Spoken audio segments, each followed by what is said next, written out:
see. I was just watching the Spike Lee block party. It was so good. Oh, nice. It's just ending now. Aw, I missed it. Oh man, it was going on all day, and I was like, oh, to be there would be amazing. Oh, yeah. I mean, I think it's just like him and like his team doing it, whereas, you know, in the past years it was a like an actual block party. Yeah. But he's saying like in the future, he probably, when he's able to have the actual block party with people, he'll probably do that, but he'll stream it also so the world can see it. Oh, nice. That'd be great. So I was like, oh my gosh, it's so cool. Are we live now? Yeah, we're live. Oh, okay. I'm going to open it up on my phone. I think Joy Elliott is watching. She's the first one. Wow. Hi, Joy. Hi, Joy. I'm going to close. I love listening to Spike talk about Michael, actually. I watched a couple interviews from past, and it was, yeah. Yes, he talks about him with such reverence and respect and so much love. Yeah. And appreciation.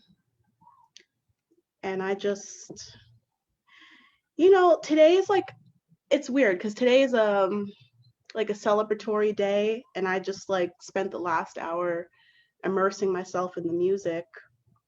But I don't know. I guess I am a little sad. Yeah, it's not the same. We can't really join anybody. And yeah. Yeah. Hold on, let me. We're having parties everywhere, and yeah. All right, I'm gonna send. I'm gonna pin this to the top of the page, and then I'm gonna post it on Twitter. You are the tech queen, Steph. We love you. Oh no. You make this techie stuff happen. It's magic. Oh no. Let's see. Announcement. And then we'll put this, pin this to the top. And then I'm going to share this. Hi, Carol. She's on.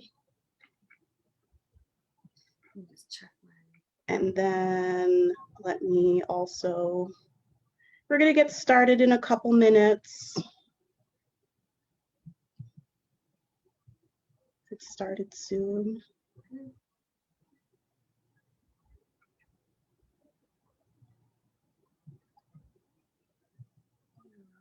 Let me see.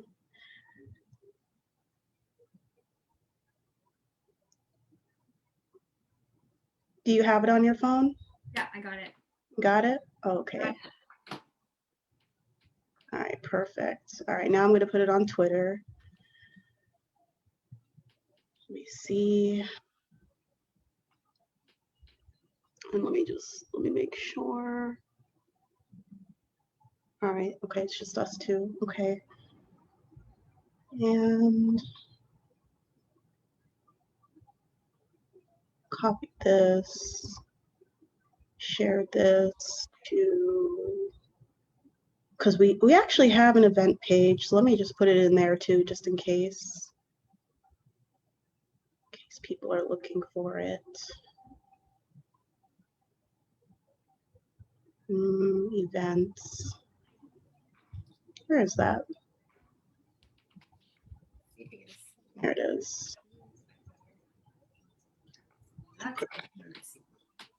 So you can see my book club logo in the background. I was just trying to position it so I could put the moon in the background. Oh.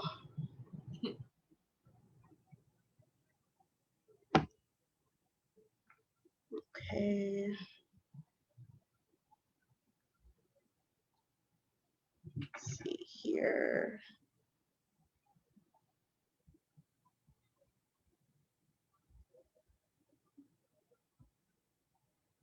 And now Twitter. Okay. Where am I? Twitter.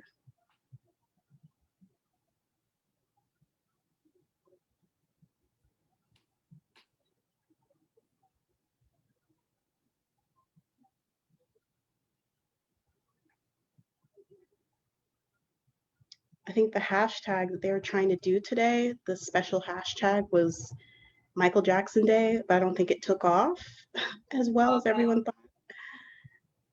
Maybe just Michael Jackson birthday. Should have done it simple. Yeah. Yeah, I saw that the other day. They were wanting recommendations for pets.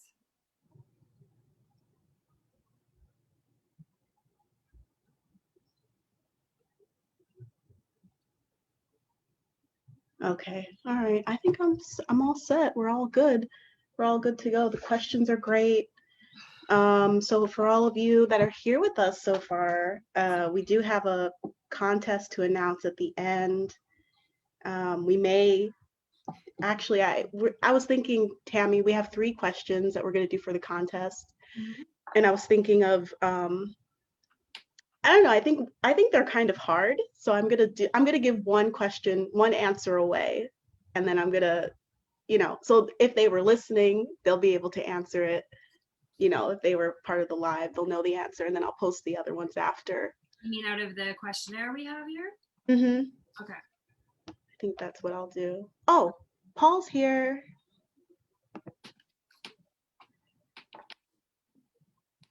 Maybe I should shut that light off over there. Let's see. See the logo. I'm trying to position it. Can you see all of it? Well, I'm gonna switch it over soon.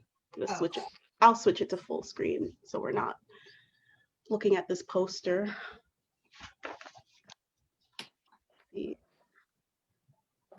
This is like, I don't think we've done an evening show in a while. No. I had to turn my light on. Yeah, me too. Look up there. He's earlier for us, starting. Paul's here already. Paul is here. Hi, Paul. Can you? Hey, can you see me? Can you hear me? We can hear you. We can't see you yet. Let me see if I can. Really? No, let me see if I can. There you go. There you are. You are. All right. Yes. Okay. Oh. I can't see myself. I had some laptop malfunctions, so I've had to do it with my phone and compromise, but we're here. It looks great. Looks okay? Yes, yeah, it looks fine. Yeah, when you do live stuff, something always happens. So I'm glad you're exactly. Yeah. Well, we were just talking about the Spike Lee dance party live event that was happening, and I was just saying that it's a celebratory thing, and I was kind of immersed in it in the last hour. I didn't get to listen to the entire 7 hours, just this past hour, and it was fun, but I think I'm a little sad. I don't know. How do you guys usually spend Michael's birthday? Do you guys kind of celebrate, or do you think about him? Like, what do you guys do? Well, for me, at the moment here, it's 9 o'clock in the morning on Sunday morning here. So I've missed all the live celebrations and everything. The 29th of August was obviously 24 hours ago here. So I'll catch up on all that after we speak today and watch it all and celebrate today, which is also my son's birthday. So we'll have double celebrations. Oh, is it the 30th then? Or the 29th? I guess the 30th is your son's birthday? The 30th, yeah. Okay, all right, nice. Oh, wonderful. Oh, so he's just woken up and said, "What are we doing for my birthday?" And I said, "I'm going into a room and leave me alone for an hour." And then we'll celebrate. Yes, well, we're so happy. You know what? Let me switch our screen since it's now after 7. Let me stop sharing and we can get to our group view. Okay, there we are. Okay, so does everyone see everyone? I'm going to put gallery view. There we go. Yeah. Yes. Okay. All right. Okay, so I think we're good. Okay, so let's officially start. So I know some of you are already in the chat. Let me actually open this up so I can see you all. Hi, Joy. Hi, Dorette Murray. Hi, Betty. Hi, Louisa. Hi, April. Hi, Joy and Angie and Rita. You guys are the first ones in, and Carol. Thank you guys for joining us. Of course, we've been talking about interviewing Paul forever. For the last few months, we've been saying, we've got to get you on, because we all watched the documentary last year, and then we got the book, and we were able to read up on everything in depth. And I'm just gonna say, it's chock full of all the things that he did. It's actually almost overwhelming when you have it all in one place like this. And so just before we start with the questions and the stories, Paul, I just wanted to tell you. Oh, sorry. Okay. I just wanted to tell you how much I appreciated your tweet from earlier this week. I know we put out a post to our Twitter, and then you said one of your tweets was, "My one hope and mission is when my children and grandchildren Google Michael Jackson, they see his humanitarian efforts and his music, not the crap that comes up, at the moment. Together, we can reaffirm Michael Jackson's legacy." And I thought that was so powerful. And I just wanted to ask you really quick about kind of your starting point with the book. Did you, because this all happened before even the movie that came out, the whole book. People from different countries were asking you for a copy, and I mean, you only had a couple of private copies at first, right? So how did that all start?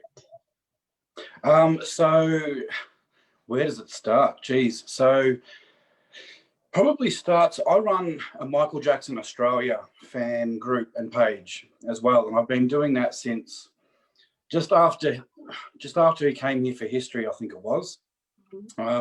So I've been doing that for many, many years. And in 2009, I went over to Michael's memorial in LA and flew back here and started documenting all Michael's visits to Australia on a website, which was michaeljacksonaustralia.com.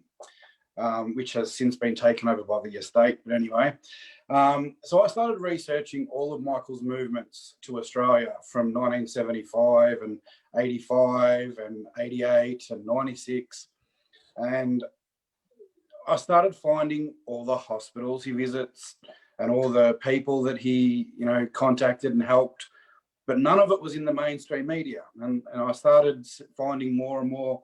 The deeper I dug, I found more and more. And so while I was putting my website together about Michael Jackson's visits to Australia, I was also documenting on the side all the good stuff he did. And then that just got so humongous, the amount of information, the amount of visits, the amount of people that he helped. That just sort of took on a life of its own. So I finished my website on the visits to Australia, and then I kept looking deeper into all the good things he did. And then I started looking way back to the 70s and then created a timeline. And I said to myself, well, why isn't all this out there on the front pages when there's so much crap on the front pages? So I just thought, I've got to do something. Let me put it all together. I didn't know what. I thought maybe I'll do a website. And I just eventually just had enough information to put it all in one big book. And I just did it for myself at first. And then people asking for copies, and so I published it, and then it's gone all around the world, America and Europe and so it's wonderful Australia. to have all of them in one book, all the stories there.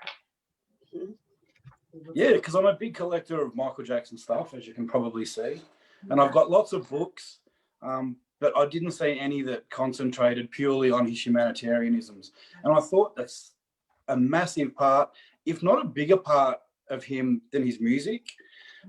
It's a massive part, and I just thought it's something to be celebrated and spoken about. And as you mentioned in that tweet, when my kids and grandkids Google Michael Jackson, I want them to see the real Michael Jackson. Yes. Yeah.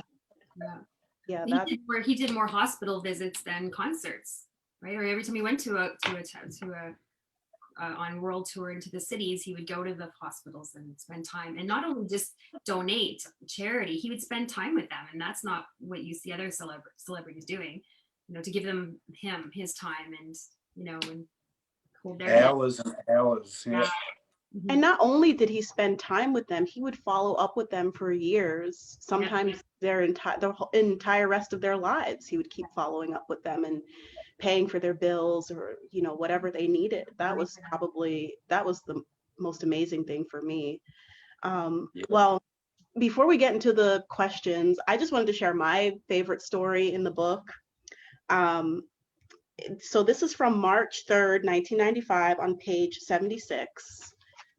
And this is the picture of him. I don't know if you guys can see it. Okay. He's, yeah. So that story that shook me to the core. It was about a mother who threw her 2 children over a bridge and tried to throw herself over the bridge to commit suicide. The youngest child died, the older child lived, and, you know, Michael paid for the funeral services for the younger child that passed away. And, you know, just seeing him, and I think this was at the funeral service, he's standing there, and I don't know if you can see his expression and his stance and his body language here. He's such in protective mode, kind of like a guardian, and that picture really stood out to me. I mean, there's so many pictures in here that I've seen before, but I never knew the full story behind them, or I knew like little things here and there, but just being able to put everything into context was really amazing. And I hope that you guys can see this picture. He's just very stoic, very serious, and, you know, it's just, that was him. He was a protector of children, you know. Really and there's many more stories as well, and I've got to say, not everything's in the book. There's so many more stories that I read about, and after I first published the book in 2018, I got contacted by a lot of people with their own stories, and there's more stories, but if I couldn't verify them with either photos or an official source, I didn't put them in there, just because I wanted it to be factual, I wanted it to be real. But there was many more stories, very touching stuff. Wow. Well, This will share my favorite story too after when you're done. Oh, you can go. You can go, Tammy. Go ahead. Yeah, share your favorite. Paul can go. He can go after you. I want to hear. Yeah. So I think it's the my favorite story would be Christine Dowling from Ireland, and she couldn't walk, or she could barely get out of bed, and you know, and she was flown out to see Michael's concert, and then, like, you know, I posted it before, but basically he held her hand, and she hadn't felt her arm in years, and she felt tingles, and then she was able to use her arm, and I know you've met her, right, Paul?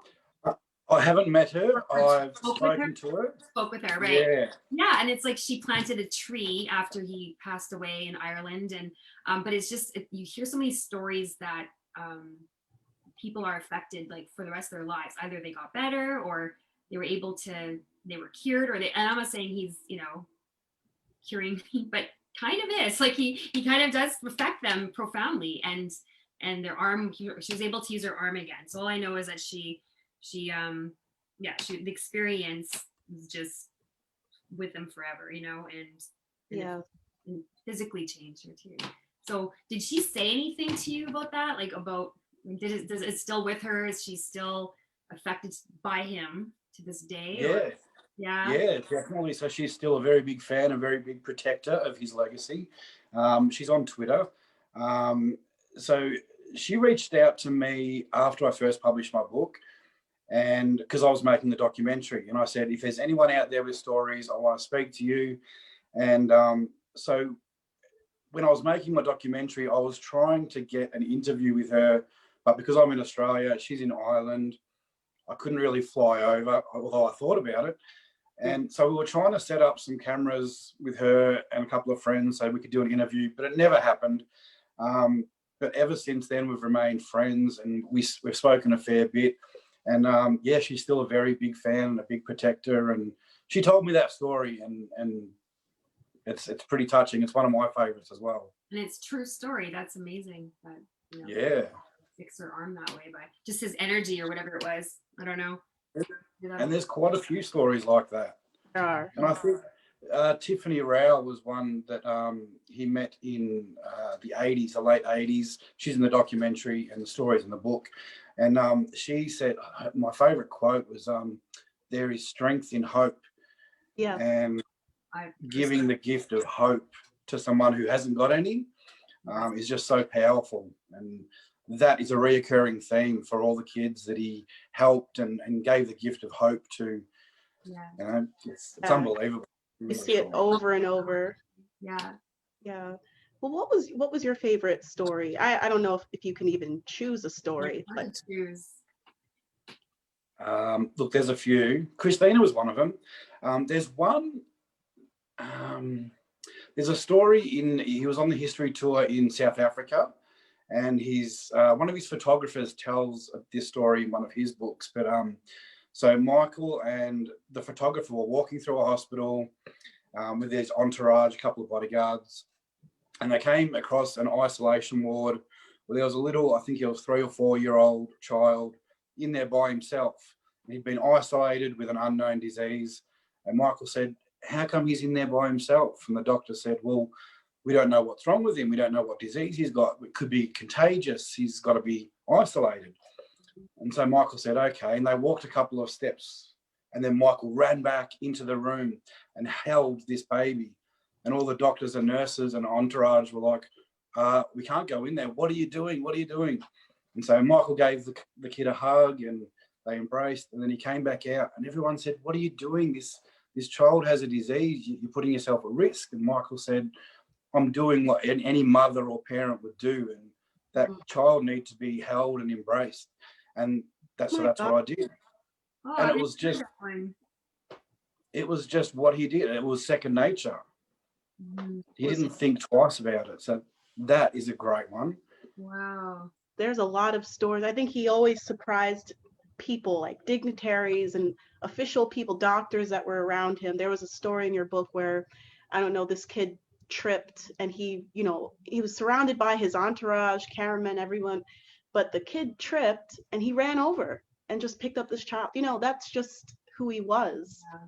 And it's just really beautiful to be able to read all of that in detail. So I think everyone here is just saying, oh, you're my hero, Paul, because this was a lot of work. And we're going to get into kind of how you did this. But I just first wanted to say that we really appreciate the fact that you did this research and took your book all the way back to 1971.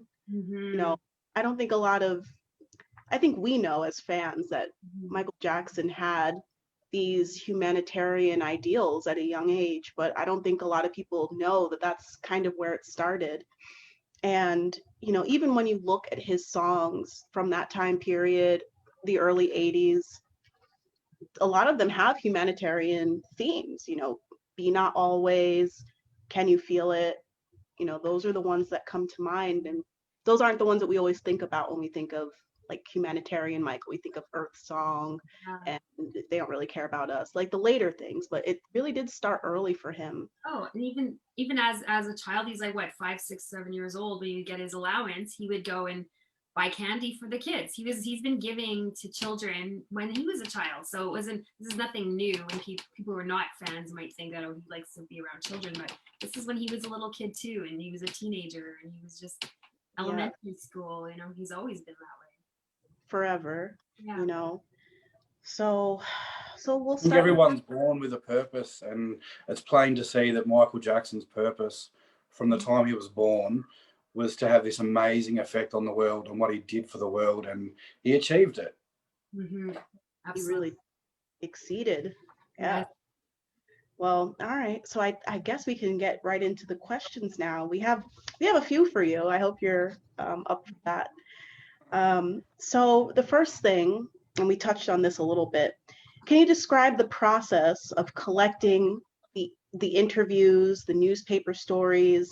I mean, this must have been hours of research, and not all of this stuff is online. You actually followed up on some of your stories. Like you would find one little boy or little girl that Michael impacted, but then you also had updates on, what happened to them 5 years down the line. Did you actually speak to them?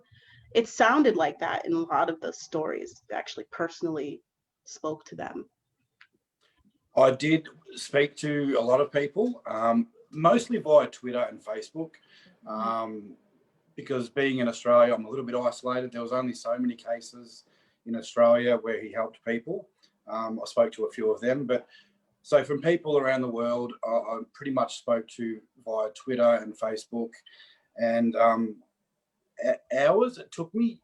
It was about 2 years to put all this together, and I would pretty much do it at work sometimes, and then I'd come home and spend a couple of hours on it. So it was a big process. It took a long time, and I didn't even know what I was doing. I was just compiling all this information for myself at first, but then it just got so much. I'm like, I've got to get it out there. Yeah, I think that's how a lot of us fans start these initiatives and projects. We kind of start it for ourselves. Like this book club, we wanted to learn more, and it sort of just grew into something that we didn't really imagine. So we're so glad that you did that. That's amazing. Because that's what needs to be shared with the world, like your documentary and the humanitarian, seeing all of it. And it's just so much. And it's like hospitals, all the children over the years, with so many visits, so much money. And to this day, and it's just like people, you just never hear about it. You don't in the media at all. So Yeah. out there too, all this, So for his birthday, we were excited to have sort of a theme about his humanitarian works and efforts, and so you were the perfect person for this day. Absolutely. Share the stories. Right. Yes. And like Tammy said, just getting this information out into the public, I think your documentary from last year couldn't have come at a better time. We all know what happened last year. I'm not going to mention it, but I found so much comfort in watching that. And I just wanted to know, what was the process for that? Because there was a lot of footage there. I know the book came first, the documentary came second. So did you always envision putting together a visual version of this, or kind of came? No, I didn't. So when I was researching for my book, obviously I was looking at newspaper articles, TV stories, news stories, videos. YouTube was a big information source for me. So I downloaded a lot of videos just for the book for my own research purposes. And I've got this 2 terabyte hard drive, which has got hours and hours and hours of all this footage. And I've said to my wife, if the house ever breaks, if the house ever catches fire, grab that hard drive and let's get out of here. Yeah. And then the kids. Yeah. But so no, I had all that footage already. And then once January of 2019, when the mockumentary came out, when that came out, I just went, my heart sank, and I'm like, oh, this is utter, I don't want to swear, but it's crap. And what can I do again? So then I'm like, all right, they want a documentary, I'll give you a documentary. So again, got on my little Apple Mac, and again spent every day. I'd get home from work and I'd get straight on it until I went to bed, and just keep going and going and go. I've got to do something. And then I was finished around late May, I think it was. So I thought June would be the perfect time to try and get it out there and get as many people to see it as possible. Yeah. And so I already had that footage there. The timing, like I said, was just perfect. Yeah. You had it already prepared to. Yeah. And again, that mockumentary. See? Yeah. It was like a rebuttal. It was. Yeah, it really was. And I didn't talk about any of that sort of stuff. I left that to square one. And, again, this is purely about, even in the book, I don't even talk about his musical legacy, and that's humongous. But this is purely about one thing, and that's the spiritual, the human being. Yes. Yeah. The musical legacy, we all know that stands on its own. But this is just, and so that actually leads to my next question. If any of you have read this, it's it's just so powerful. And this is something that Jeanette was saying. It's very powerful to see pages and pages of his acts of kindness and his acts of service to children. Um, it's almost overwhelming, and you see that his deeds really speak for themselves. Like you can see almost it's organized by month and by year, and with pictures, color pictures, and newspaper clippings, all sorts of things. And the crazy thing is, you will almost see an act of service, an act of kindness, like every month of every year. And I was reading this book and I was like, oh my gosh, I'm still in the 80s. I'm still in the 80s. How does he find the time? Yes. And that's kind of like what contributes to, I've always felt like, Michael Jackson was just everywhere all the time. And this was why, because he was just visiting hospitals, visiting all of these places to help children. And so for me, we wanted to know how you chose this particular format for this, because you didn't insert any of your own narrative. You were just stating facts. How did you make that decision? Well, I'm a law student, so I'm all about facts. I don't want to Mm. hear your opinions. Sometimes I do, but when I'm reading a book, I want facts. I don't want opinion. But I wanted to do it in the chronological form because I thought it was easy to read. You could pick it up on any page and just read it. And I wanted it to be able to be read by younger people, especially, because again, my motivation was my kids' generation and then my grandkids' generation and the next generation. I wanted it to be easy to read and diary-like and factual. So it all just came together like that. Did you say you're a law student? Yes. Oh, that's why trial binders and things like that. That's the way I operate too with everything, right? Right. Then you have it. Then you have your exhibit. Yeah, it's easy to understand. It's really good. Yep.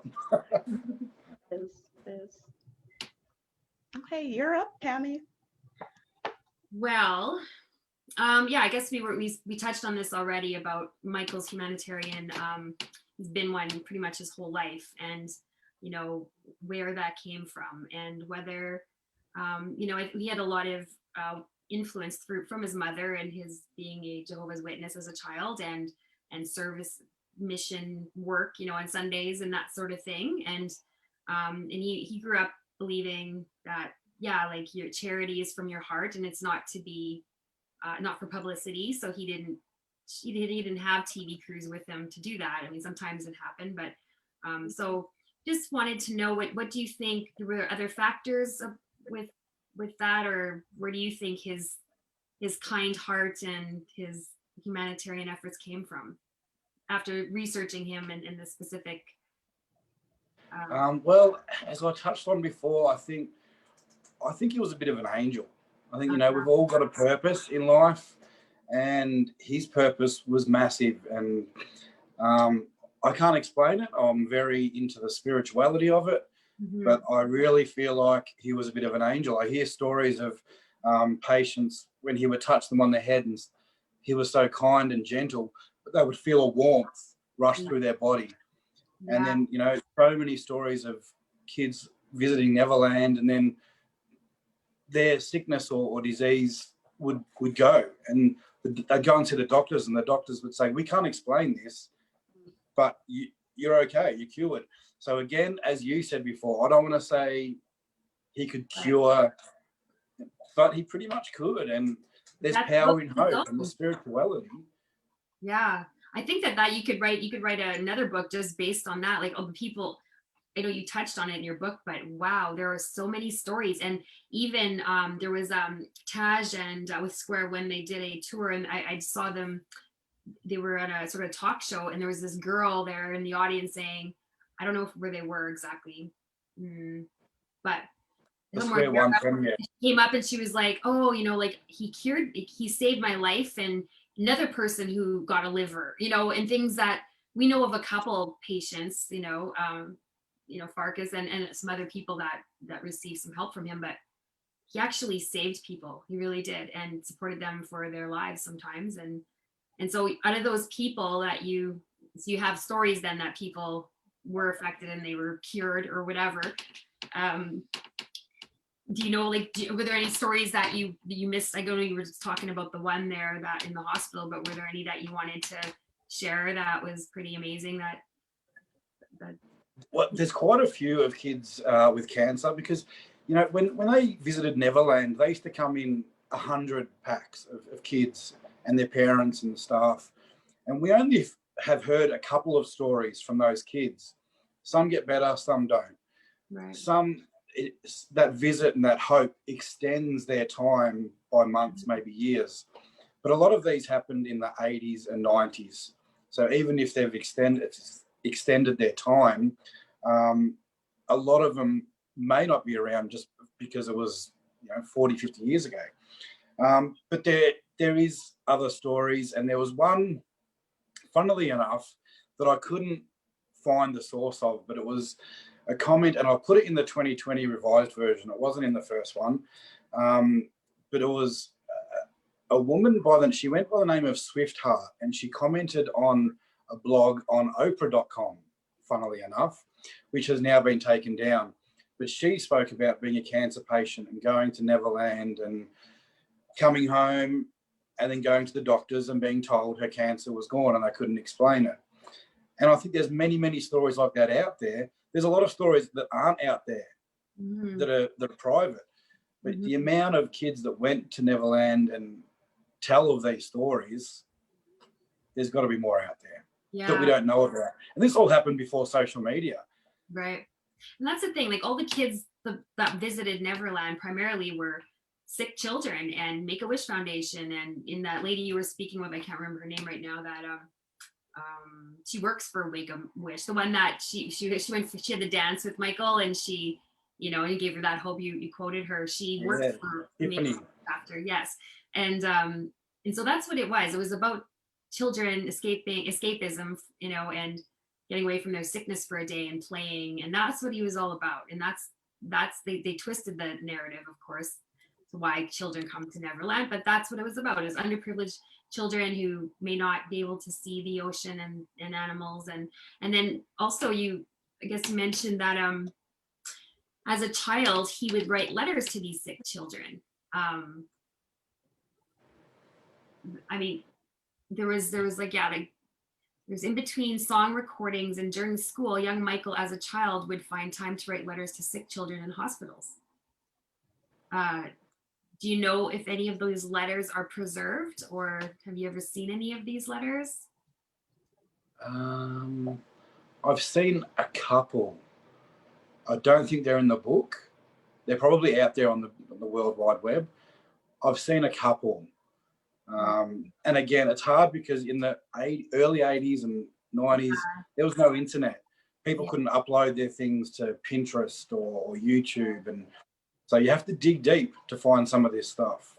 Yeah. And also on the subject of hospitals, you know, they're not like they are now with clowns that come in and brighten up kids. They didn't know back in the 80s and 90s how much power there was in a clown coming into the hospital.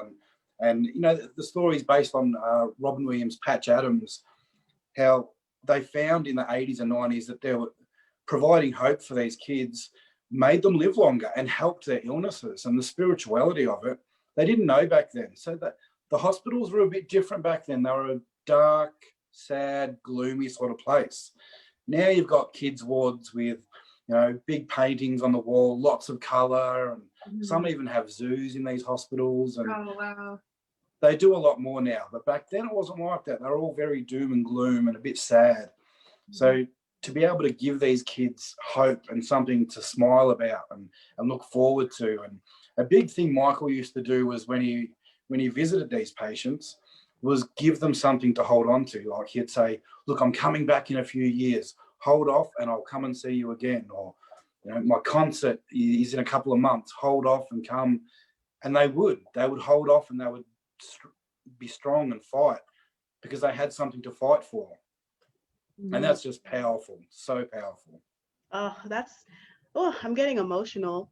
I know, so right. No, it's really hard to talk about this sometimes. And, you know, everyone here in the chat definitely agrees with your theory of, you know, the earth angel, you know, he was a healer, protector. I see it. You Mhm. know, sorry, that's what I believe. And he was definitely a force of nature, and there's really no one like him. And he was always ahead of the curve.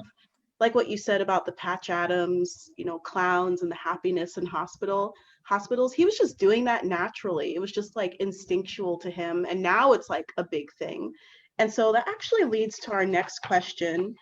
Um, so you touched on the Oxford speech and some of his other speeches in the book, but I noticed in 2000 and in 2001, Michael kind of makes a very significant shift in his approach to charity work.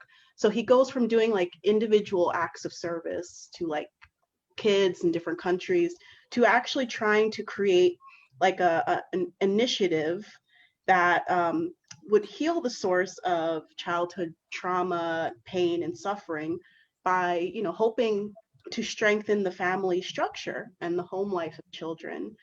And I always just thought that, I think a lot of people, I don't think people really heard his message when he made that speech, because he said a lot of really critical things.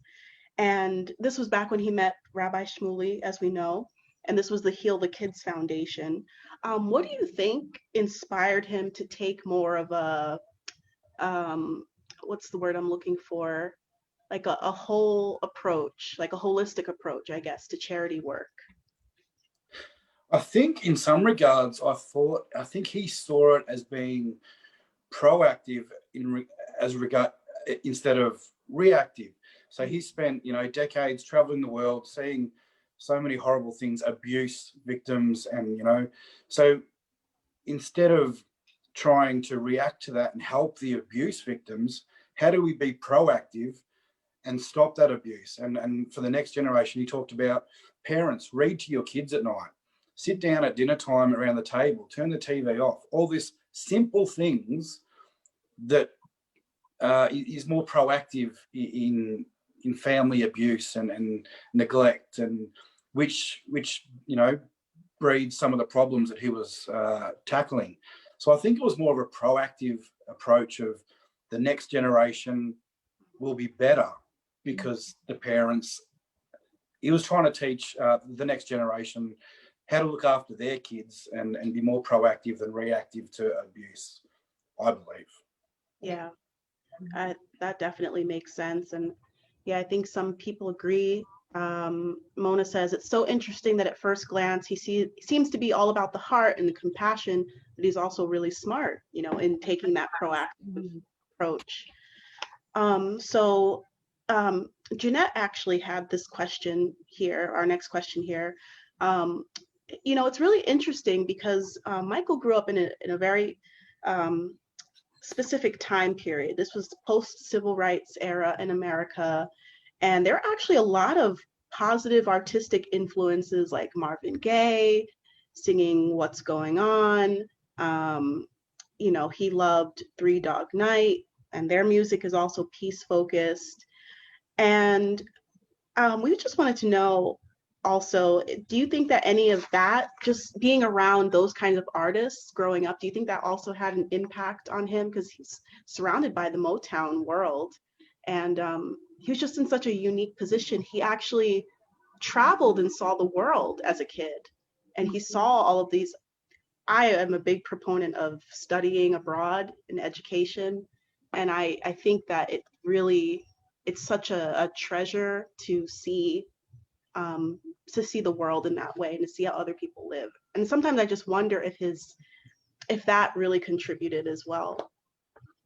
For sure, I think definitely it would have. And the music industry, from what I can see, I used to write a lot for a music industry blog. Was a lot different in the 70s and 80s to what it is now. It's very different. And Michael spoke about it being in the Motown family. It felt like a family, and they'd go to each other's houses. But yeah, as you said, traveling the world at a young age. I know my wife and I have a vision of one day taking our kids to Africa and Uganda. And I shared something in the book club group about the Heal the World Miracle community. foundation, which I'm a big supporter of, and Happy's an amazing bloke. You've got to look this up. But we want to take the kids over there, and I think for a child to see other kids that aren't doing it so well, it makes them appreciate what they've got more, and hopefully makes them want to make the world a better place. I know it's cliche, but I think that's what it breeds. And that's what he always said. Yeah. You'll have to It's tell simple. us. Yeah, you'll have to tell us more about that initiative the global initiative that you're part of. We'll post it again. I want to learn more. Yeah. I know they're taking on, there's a new initiative they've started today, the Heal the World Miracle Foundation, and I'll post some links. I'll share them with you later on. Great. Okay.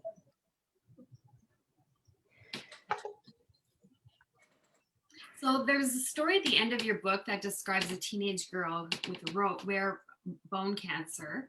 I'm just reading my notes here. She was invited to Neverland by Michael, and he prayed over her. And when she returned home, her cancer healed. Have you tried to track down this person? Have you tried posting this story on social media to hopefully find her?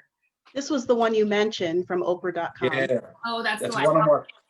It's one of my favorite stories, and I tried so hard to track down this woman, and I couldn't. I put it out on Twitter and Facebook, and I went to the library trying to look up different things, but I couldn't, unfortunately. On that note, do you plan on continuing reaching out to find other humanitarian stories? Is this an ongoing project for you? Are you going to continue to do this right now? Look, I still run the humanitarian page, and if you follow that, you'll see that almost every day I'm saying, on this day, Michael did this, on this day, Michael did that, purely about the humanitarian. I'm not reaching out. I'm working on another project at the moment, which is a book about Michael. A bit different.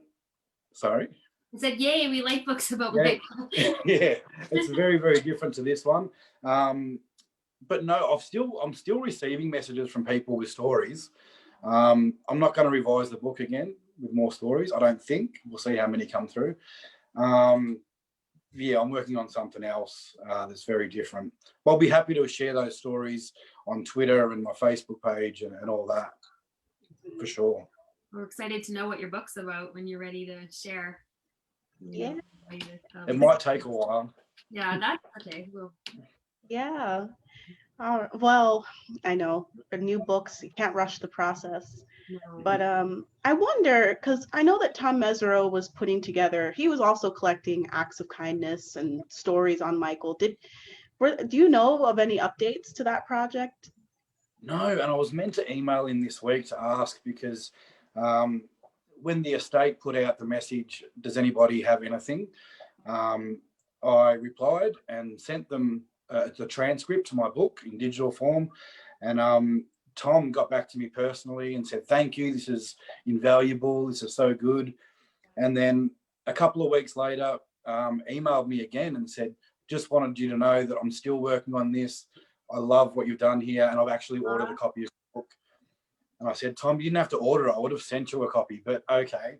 So I will touch base with him again this week and just see what's going on there. I'm not sure what that was about, but yeah, now that I've got the communication tunnel open with Tom, I'll use it and ask him. Yeah, I wonder what inspired him to come up with something like that, because I remember he kind of, I don't know if it was a letter. It was a letter, official letter that he put out, and I was like, wow, this is great. I don't know what he has planned, so that's exciting. I love Tom. Yeah, and then his heart is in the right place. Mm-hmm.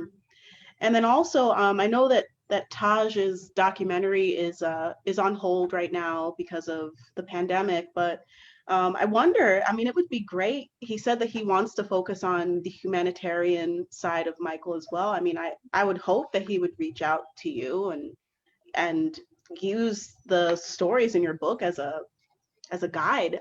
He's talked about interviewing people and flying out to get these stories, but a lot of them are here, and there's more, I guess. But I mean, well, Taj has the book. I have spoken to Taj, and just via Twitter, and I sent him a copy of the book, and he loves it. So that's in his. I think he's steering away from the humanitarian side, but he's got my details and we've spoken. Yeah, I know the project shifted a little bit in the past year. Okay, well, I just wanted to say this one last thing. As I read your book, it was really, I was amazed because I didn't realize how much Michael touched my life in ways that I didn't even realize. I didn't know that he helped raise funds to build the 1972 Martin Luther King Jr. Center for Nonviolent Social Change, which is in Atlanta, Georgia. I just visited it 2 years ago. I had no idea he had a hand in that. I had no idea he was on the board of directors of DARE, the drug abuse resistance education program, which is in every American school, and I was in the program when I was in elementary school. I didn't know that. And so it just makes me sad because I know a lot of people don't know these things. And I'm wondering, what do you think it would take to make Michael's humanitarian acts more publicly recognized and more known? I wish I knew. Mm. I wish I knew. The book, as I said, my Facebook, and I've got a different Facebook and Twitter for myself, my personal, and I've got one purely for the humanitarian book and documentary that I update almost daily, just trying to get more information out there about all the good things he did. And that's all I can do. I don't know. I would like to see more people sharing and talking about it. I know the Michael Jackson fan community can get, quite passionate about certain things, and they like to share and opinionate on certain things. But Michael said it best when he said, don't read it, don't look at it, don't share it, put it to the side, because every time you click on something, it gives it growth and it grows and grows. So click on the good news, click on the stuff that we know Michael was passionate about, and share that. And when you get passionate about some of those bad stories, maybe we can just hold back and ignore it. Yeah, we put a lot of energy into putting up trying to combat the negativity when it's something that we struggle with too. And I struggle with it, and I try to put more energy into the positive because that's what I want to get promoted. And so I think you make a really valid point there. I think it's healthy for us too. I just thought of this. Michael's school, where he went to elementary school in grade 6 there, and they named the name of the school was Michael Jackson, whatever school, right. Or the auditorium there, the auditorium, right? And they had taken down his name around the 2003 allegations, I believe. And I think they put it back up, but I'm wondering, is it still up now since that mockumentary last year? I didn't check. I believe it is. Is it? I hope so, because that just drives me crazy. When they took it down in 2003, it's like, or 5 or whatever it was just, it's just like a sword in your gut. And a couple of radio stations tried taking his music off. I know, and I think it lasted a couple of weeks before he had to be back. You can't run a radio station and not play Michael Jackson. You just can't do it.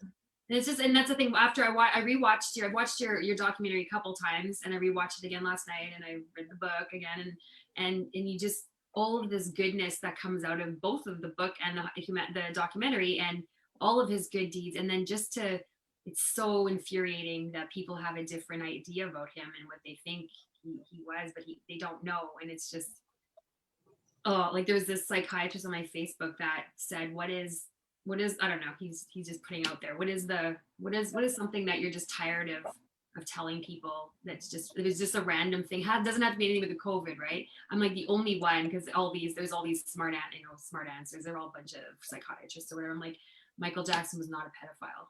I was just like, were you sick of telling people he was a good person and he was a humanitarian? That's what he was. That was his fundamental. Yeah, I almost wish that more of this stuff was televised. I know that he didn't want it, and I know that if he had televised it, people would have been like, oh, this is just a photo op for Michael Jackson. He's just trying to do this. But I almost wish that more of it had been documented and shown, because I think it really would have changed people's perception of him. I think a lot of people know that he did do some of this stuff, a little bit of it, but not to this degree at all. And it's sad to me that, if you hadn't written this, a lot of these stories still would have been out there, just scattered. Yeah, well scattered. Yeah. And at least. Yeah, and I might not revise the book, but once we're allowed to travel again, I would love to do the documentary I had to do quite fast. I heard about the mockumentary and I'm like, I want to get something out quick to rebut that. But I won't revise the book, but I would love to do a proper documentary where I come over to the States and interview people and get my camera and lights out and go to England and travel around and get real face-to-face interviews. And that's something I would really like to do and make a proper documentary about it once we can travel again. Yeah. I was meant to be over there in the US between June and August. We were doing a big road trip, from Forest Lawn to the musical. I think we all had those plans. Yeah, I was supposed to do Vegas and New York, the musical in New York, and then MJ1 in Vegas, and yeah. MJ1 is still happening, right? MJ1, it's still on right now. I think they're reopening in September, I think, but they were closed. I was gonna go for this. I was supposed to be there today, but it's not open anymore, not yet. And just as a side note, there were quite a few people, Amy, Mercy, Sherry, April, Angie, they all said that the sign, the Michael Jackson Auditorium, Gardner Auditorium, is still there. And someone just went recently, so they said his name is still there, so that's good to know at least. Oh wow. I can't tell you how happy we are to have finally gotten the chance to talk to you, Paul. Was there anything else that you wanted to share with us before I announced the contest? Or Tammy, was there anything else? I don't think there's anything. Wait a minute. You met Michael. And I know you told your story during our history celebration, but there was something that you left out, I think. Wasn't there a story that you left out and you told me to remind you to share it today? Now I can't remember. Yes. So I met Michael in 96 in Melbourne. I spent a week outside the hotel and he would come down of a night time after the media had left and give out roses and pizza and meet everybody, the fans that were sleeping out the front, and shake our hands. He shook my hand, and I've got a photo of it somewhere. But and I forget what the story was that I forgot to tell you last time. Let me see. Was it of being in the elevator? Oh, was it? So I almost got in the elevator with him. So what happened was at the Hyatt Hotel in Melbourne, so he was staying in the top floor, the penthouse. And of course I was going into the hotel and trying to get in the elevator and going up. But the top 5 floors you needed a special key for. The public couldn't go up there. But so I went up to the top floor that I could go to and then found my way into, I think it was a maid's quarters or something. And they had their own elevator that went up to the penthouse, which didn't need a key. So I was young, I was just inquisitive. So I snuck in there and got up to the penthouse and came out of the elevator, and Yannick, Michael's personal bodyguard, was sort of standing next to a room door and said, "Oh my God, what are you doing here?" And I said, "Oh, I've just come to see Michael." He's like, "You can't be here." And he sort of come and ushered me to the other elevator so I could go. And Michael came out of this door with a couple of other people and started walking towards the elevator that Yannick was pushing me into. And so he pushed me into the elevator and I went down to the ground level and came out, and it was roped off at the ground level. So I've just come out and there's fans screaming everywhere. I'm walking through the middle going, oh. And then about 30 seconds later, Michael came out of the elevator right behind me. And I'm like, oh, I could have been in the elevator with him for 10 seconds. But once again, he said hello and said hello to all the fans, and off he went. Oh, so close. Yeah. So close. I can't imagine. I just found our own. You know, when he'd come down at night time as well and meet everybody, that was closer. You know, he'd come down and face to face like this, and thank you for your support, and like, you're the biggest pop star in the world. You don't need to thank us for your support. But he was very genuine. Yes. Always. Very genuine, and I've got to say, when I shook his hand, I felt that same thing that a lot of other people have spoken about, warmth. Where I don't know if it was just being a fan, but the warmth of his hand, and I felt really calm. You would think meeting Michael Jackson and shaking his hand, you'd be, but I felt calm and warmth, and that was something I won't ever forget. Like you're saying, like an energy, some sort of warmth, and going through you. Yeah. Aura that everyone describes is all the time. So consistent. That was it. I actually looked up our email, and that was the story that you wanted to share, the penthouse and the pizza. So that was it. There's so many stories from that week. You know, I think I told you about the one where he would get into his car and drive one block, and the fans would run after him. He'd open the door and go, "Come on, catch me if you can," and then go another block. Yeah. And, yeah. He seemed to be so, even just knowing about him, and he was so welcoming to people, and he let people go to his Neverland Ranch and fans and go stay with him. I think there's some members in our club that have hung out with him, and it's just amazing. Like, what superstar at his level would just be so welcoming and trusting, very trusting, and giving and humble always, and just such a kind person. It's just that's what it is. Yes, that's why we're here. That's why we're here as his fans. Mm-hmm. And so I guess that is a nice place to end this. And but before we log off, I just wanted to tell everyone, and we made this announcement earlier this week, that Paul has graciously decided to give away 3 of his books to fans, and you'll have the chance to read and be immersed in all of Michael's charity work. And yes, there they are. We're going to post 3 questions for you to answer right after this ends, to be entered for a chance to win one of those 3 books. And this time we will announce the winners live during a live drawing, because that's what everyone was asking for. So we're going to ask 3 questions, but I'm going to actually give you a chance to answer one of them live. So it's kind of going to be a give me for you. So one of the questions was, and you can answer it in the chat, and this will kind of be a free question, I guess. In 1994, Michael and Lisa Marie Presley visited a children's hospital in Budapest, Hungary, where they met a young boy who was in desperate need of a new kidney. Michael not only paid for the kidney transplant, but also for medical treatment for the boy for 10 years. What was the name of the boy? Wasn't that liver? It was a liver. Oh. It was a liver. Was it a liver, Paul? Sorry. I don't know now.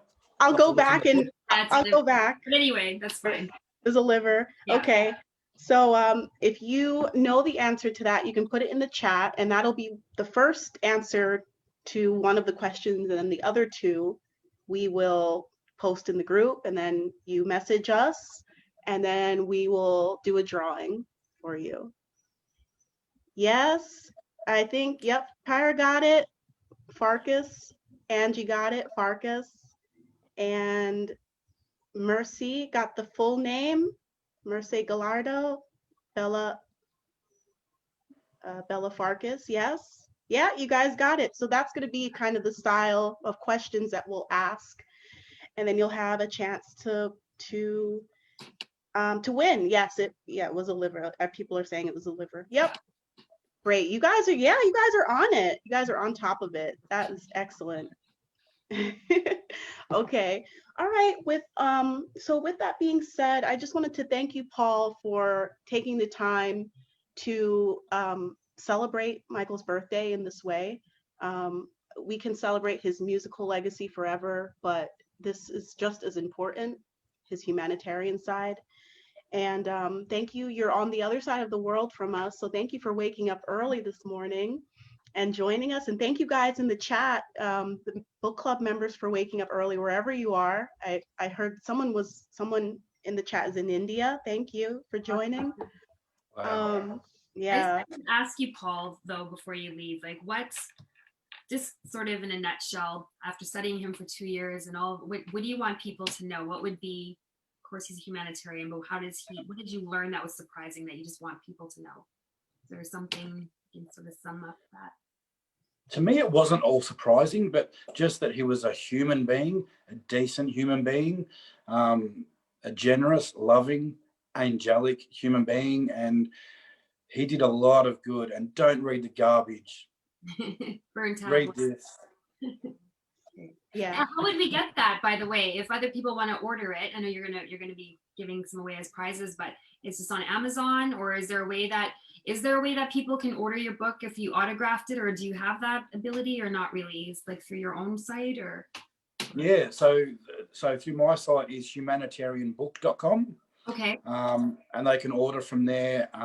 Again, because it comes from Australia, shipping is a little bit expensive, but if you want me to autograph it or write a message, I'm happy to. And so that's humanitarianbook.com. Otherwise, you can just get it from Amazon. It's exciting to get an autographed copy from the author, right? So if you're willing to do that, that's great. So it's humanitarian.com. Humanitarianbook.com. Okay. So, all right. So we'll put that in a message, because everyone in the very beginning of the chat, everyone was saying, I want an autograph from Paul. Yeah. Autograph. So do I. I want an autographed one. Yeah. So they're probably going to get it from the site. But other than that, it is also available on Amazon, like you said. And don't mind, Paul, as long as you don't mind the shipping and doing all that stuff. If that's you just message me on Facebook. That's fine. Whatever. Okay. All right. So before we come off, I just wanted to make a general announcement to everyone. Next Saturday, we'll be having our first Michael Jackson Insight Group study, or JIGS for short, JIGS, led and organized by book club member and moderator Emma Allen.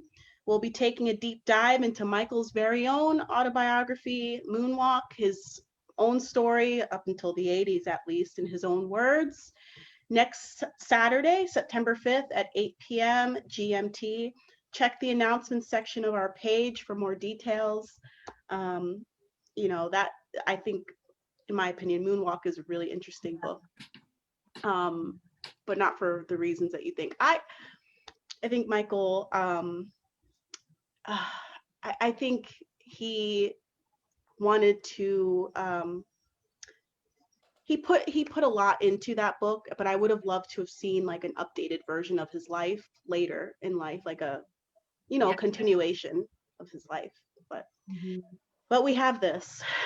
We know what he was doing, throughout his. And Dancing the Dream as well.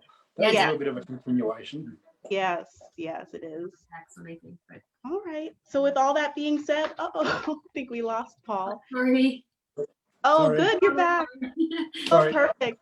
No, it was actually perfect timing, because we're actually at the end of our time and we're good to go. I think we got everything, all of our questions answered, and we have a contest, and and I think this is a great way to cap off Michael's birthday. So thank you all for joining us, everyone in the chat. And thank you, Paul, for joining our book club and appearing tonight. And we really appreciate your work. And thank you, ladies. You do an awesome job, and the group is great. And there's a lot of Michael Jackson groups out there, but this is a good one. Oh, thank you. Yeah, it means a lot. Wow. Yeah. All right, everyone. Thanks. Well, good night or good morning, wherever you are. Yeah. Good morning. Good morning, Paul. Morning.